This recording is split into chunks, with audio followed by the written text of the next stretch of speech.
He's into the end zone! He caught it! Are you kidding me with that catch, JJ? This is Vikings Weekly coming to you from TCO Studios. I'm Tatum Everett alongside Gabe Henderson, and the Vikings are back in action against the Los Angeles Chargers this weekend, hoping to get back on track. Yeah, after an extended period of time off, the players are finally back in the building. You and I are back in studio, and we're so excited to bring today's show to you guys. We'll dive into the film room with Pete Bursich and talk about the X's and O's of this weekend's matchup with Vikings head coach Kevin O'Connell. Plus, we have a behind-the-scenes look at Vikings superfan Josh Duhamel's Buddy Games event. As we all know, games are won or lost in the trenches when it comes to the NFL. Since 2018, Vikings right tackle Brian ONeill has established himself as one of the best offensive linemen in the entire NFL. However, week 17 last year, he suffered an Achilles injury in which he is finally back on the field, ready to prove the world that he's still one of the best linemen in the game today. He sat down with Tatum Everett in this week's Vikings Game Day Live. You are back in an NFL game after your injury only 9.5 months ago. How are you feeling right now? Pretty good. Would have liked to have 2 wins under our belt instead of 2 losses, but physically feeling really good, and it's a credit to all the guys in the training room and everybody who helped me get back. We got the right tackle back. This feels so good. Not having Brian ONeill, I can't undervalue or understate how much this means to this team specifically. I'm really just enjoying being out there with my teammates again, and the little stuff interacting with the guys that you don't get as much of being hurt. Unfortunately, there have been some injuries with your line mates. How can you use your experience to help them get through a time like this? Yeah, I think it helps having gone through it a lot more recently. And you kind of, once something like that happens, you stop thinking of yourself as a football player and kind of like back to just being a human being. So hopefully I can be there for those guys. And I definitely gained a new appreciation for everybody else who's been through serious injuries before and fought their way back. What does that appreciation look like now? The stuff that I used to probably get annoyed with throughout the day or the week, I try to appreciate a little bit more and realize that it's fun. And when we say, like, you know, embrace the suck when things aren't going great, you know, you're at least you're in it and you're still out there and you're riding the roller coaster and you're at least a part of it.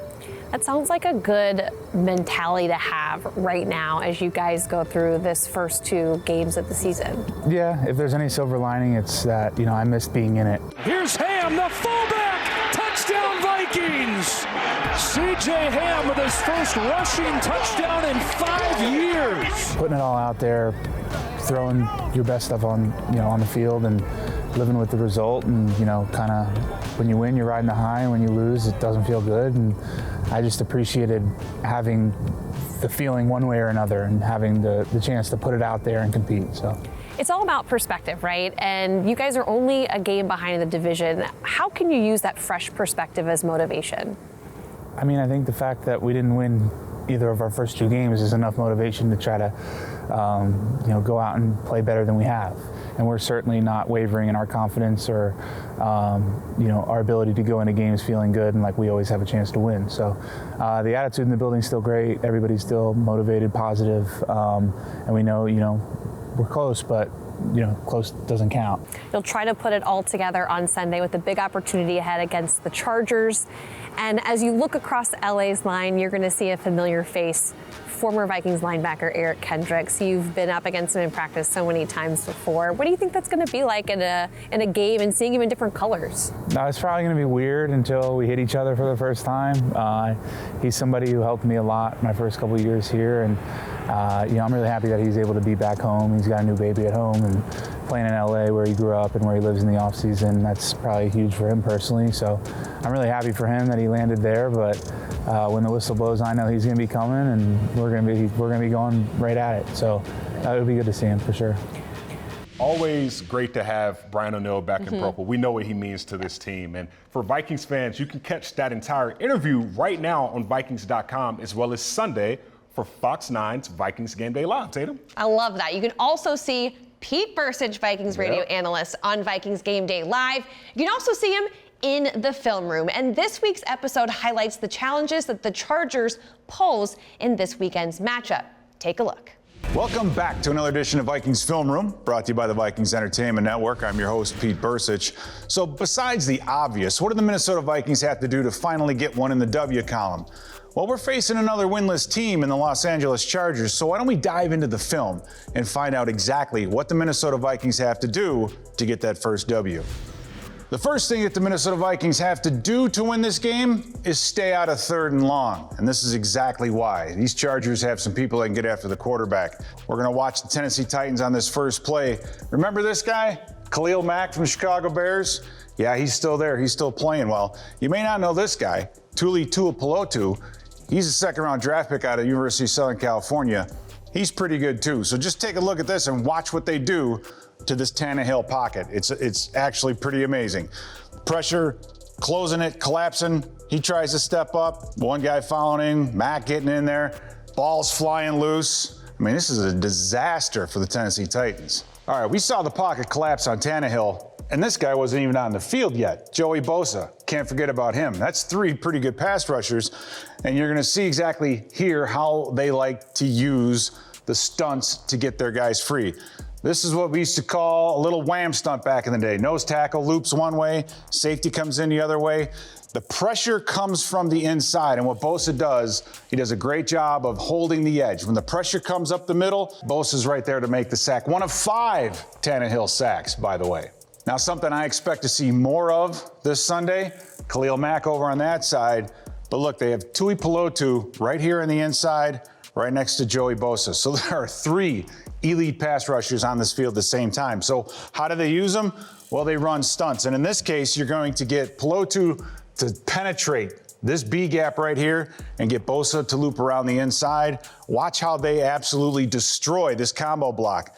Pilotu jumping through, Bosa underneath. Both of them get to the quarterback. They just destroyed that combo block. So our offensive line needs to be ready. Now that we saw the Vikings have to stay out of 3rd and long because of the pass rush, but there's opportunities, play action opportunities, and defenses don't bite on play actions on 3rd and long. So on base downs, 3rd and short, when you might just run the football, there are going to be opportunities. In this case, you'll see Tennessee.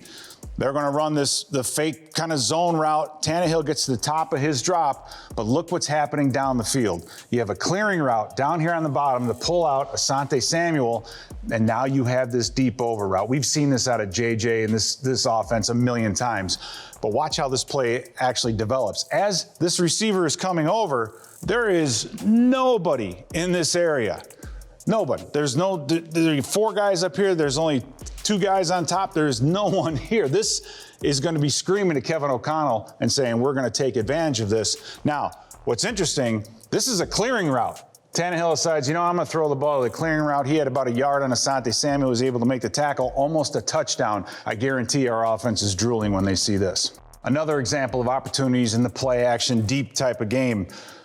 Another play against Tennessee. You get the regular handoff. This safety is looking over here. He should be paying attention over there, because when this ball goes in the air, I think this is a mix-up of some sort. They look like they have a cover 2 type shell. I don't know what they're doing over there, but what do you see, right? You see a Jordan Addison getting by the corner, somebody getting deep. Look at the middle of the field. Deep middle of the field, wide open. Another huge play. Another huge opportunity opened up by the play-action passing game. Well, that seems easy enough, right?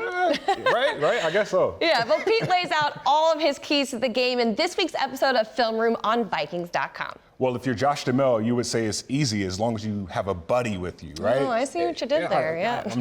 I tried, but at the same time, Josh Duhamel, he did more than try. He actually brought his hit show, Buddy Games, to the Commons Week 1 against the Tampa Bay Buccaneers. It was so much fun. Lots of fun. You were out there, fans were out there, and the fans that were not out there, we got this video for you.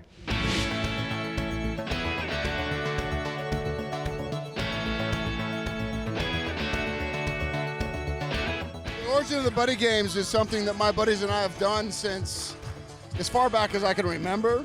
I really hope that people that watch this are going to see themselves in these groups of people and want to come out and compete. It's you and your friends competing against other groups of friends, normal people who still have that competitive fire, and that's really what I think people are going to love about the show.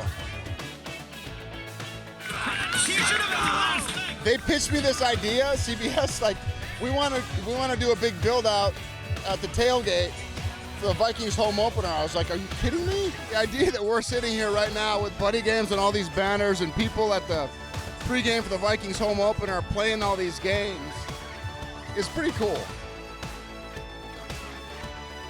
It airs September 14th, 8/9 Central.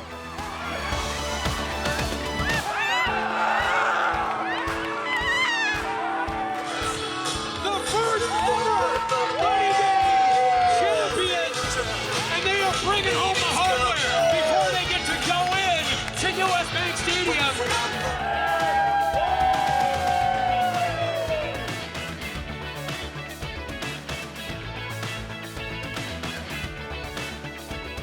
Coming up after the break, we hear from the newest and biggest addition to the Minnesota Moving Company in Dalton Risner. PA talks X's and O's with Kevin O'Connell and so much more.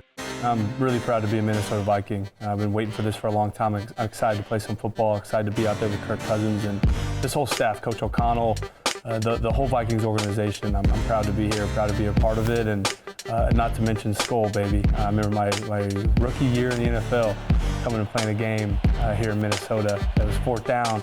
The fans are chanting, Skull, I couldn't hear. I'm a guy that loves the game of football. I'm not the big showy guy, the guy that's been in the top charts his whole life. I'm a guy that comes from a small town of 800 people, grew up bull riding, grew up working on the farm, working on the ranch. I'm gritty. I'm gonna go out there and give it my all. There's so many guys across the offensive line, Austin Schlottman, Garrett Bradbury, guys that I'm really familiar with, guys that I love. And Coach Cooper was my assistant offensive line coach. Coach Modkins was a running backs coach at one point. So I'm familiar with the staff, familiar with some of the players. I came on a visit here 8 weeks ago, and I just fell in love with it. This place seems like home for me and my wife, and we're proud to be wearing purple again. I was wearing purple at Kansas State for 5 years and got away from it for a little bit, but we're back to the purple, so happy for that.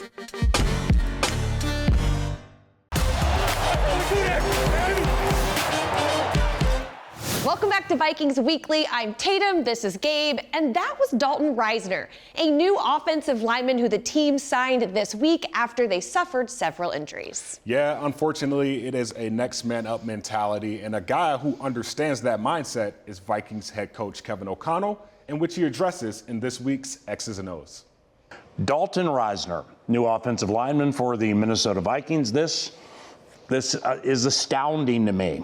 62 starts, 3,900-ish snaps, including special teams, only 7 penalties against him in 4 years. And I know he messed up his UCL in his left arm, but you're not asking him to pitch game 1 of the World Series. So how was he available, and how do you think he can help? Yeah, I have always had a lot of respect for Dalton as a player. We have some coaches here who have coached him in the past, Chris Cooper and Justin Riscotti, Curtis Modkins were all around him in Denver. Basically, going back a pretty long way now, we had kind of identified Dalton as a potential addition to our team. We're always looking for ways to possibly promote competition, see if we can get the, what that best 5 looks like can look a lot of ways. We know having Christian Darrisaw and Brian ONeill at the tackle spot gives us kind of pillars outside. And with Garrett's injury kind of right now being a little bit of an unknown, and then we lose ONeill, it provided us with, I never want to call it an opportunity, but it provided a real path to being able to add a player like Dalton with his versatility. I know where he's played predominantly his whole career, but you talk to him and he's very smart, capable of playing multiple spots, and anytime you can add a player with this kind of experience at this point in the season, credit to Kwesi and his staff for getting that done, and can't wait to get them going. Your players and coaches, and for me, this would include you, seem to have a high level of vulnerability. And what I mean is, like, whether it's a practice or during the game, the chest taps of like, that's me, that's on me, that's my bad. Well, I mean, that's a wonderful quality for people to have, specifically in such a violent, physical, high energy, fast type career, Yeah, I think it all comes back to what we're trying to build here. It's got to be something that your culture leads you through some of these tough times that will inevitably hit. I think it's always important to build a culture around looking inward first. out of that personal responsibility you have to your teammates, to your players if you're a coach. And obviously I feel so incredibly fortunate to have the group that we have. Just knowing that sometimes you got to coach these guys hard. You got to let them know the truth. You got to let them know exactly what's transpired, that they could do better, but it always starts with that vulnerability of being able to say, hey guys, this is on me, or this is what I need to do better. And I think our leadership responds to that. I think our young guys respond to our leadership of our team. And I know one thing, this team's going to compete like crazy. And when, that -6 number, we've got a goal right now to try to get that back to 0 as soon as possible. What's that look like? You can't turn it over, and you got to force turnovers on defense. Get that number back to 0, and we'll take a look at the box scores after that. And over the course of an entire season, I have a lot of confidence that we're going to get to that place. Yeah, there's a lot on JJ's plate, isn't there? I mean, it's just there have been a couple of times early in the season where we've seen Kirk had to put him into a right spot, and with the play clock running down, and just my initial thought is to get him open and move him around. Holy cow, it's voluminous, isn't it? Yeah, every single game, even calling it sometimes, as we put the plans together, it's all built upon what we see when he's in certain places, and how do we make it so that it's just, press go for the players. Yep. And that's kind of the challenge a lot of the times, is we're not always going to see the exact same JJ plans. We're 2 for 2, seeing kind of a unique, different approach to how they want to play against him. I thought what he handled the other night in Philly, we moved him a lot, we motioned him a lot, running a lot of different kind of route stems that kind of start out looking the same to the defense that are different. Yeah. And his just ability to play fast and explosive is just world class. And what it does when we can protect the quarterback and try to give JJ a chance to get down the field, it opens things up for everybody else. It opens things up for TJ and potentially Jordan working the other side of the field, down the field, like it's happened a couple times so far. And then ultimately trying to just make sure we're doing everything we can to limit the stress of those guys up front, because it's a challenge. Every team you play in this league seems to have pass rushers. I mean, really, we had 2 straight weeks of really interior issues to go along with those outside backers, those defensive ends that both those teams had. And this week will be no different with Mack and Bosa, and then they've got some real talented guys inside. Now, last one, Coach, and we thank you for the time. Vikings and Chargers, noon KFAN this weekend. 2 into it, the team's long run is 9. So what plays into that, and should it be much higher? Well, I think there's been some examples where, we could have a little bit more there, but it comes down to 11 guys doing their job. We got a chance over this past weekend to really dive into our run game, take a look at it in each individual run, then get to do that with the players and kind of express exactly what we need to have happen, whether it's a little bit more physical in some spots, or whether it's making sure we've got great hat placement at the second level to turn that 3 or 4 yard run hopefully into 8 to 10 or maybe even more. We got to give Alex and Ty a chance to get going a little bit before they're, seeing their first contact. And both the Buccaneers and the Eagles historically since Todd Bowles and really a lot of that personnel on defense for the Eagles, if anything, they've just added younger pieces to go along with Fletcher Cox and Brandon Graham and some of those guys. We knew in those games there'd be some tough downs, but we do want to run the football. We do want to move the football and find a way to score points, and we've got to commit to it, but we've also got to understand that we've been pretty darn explosive throwing the ball, and how we marry all that together and build an offense for each individual Sunday is what we're working towards as coaches to give our guys the best possible chance. Appreciate you. Good luck. Thank you. Kevin O'Connell, head coach of the Minnesota Vikings, and I'm Paul Allen. Chris Rump, defensive line coach around the corner on X's and O's on the KFAN Minnesota Vikings Radio Network and Vikings.com. Even though this team is 0-2, there's still a lot of buzz when it comes to Dalton Risner, and then our newest addition, Mr. Cam Akers, Tatum.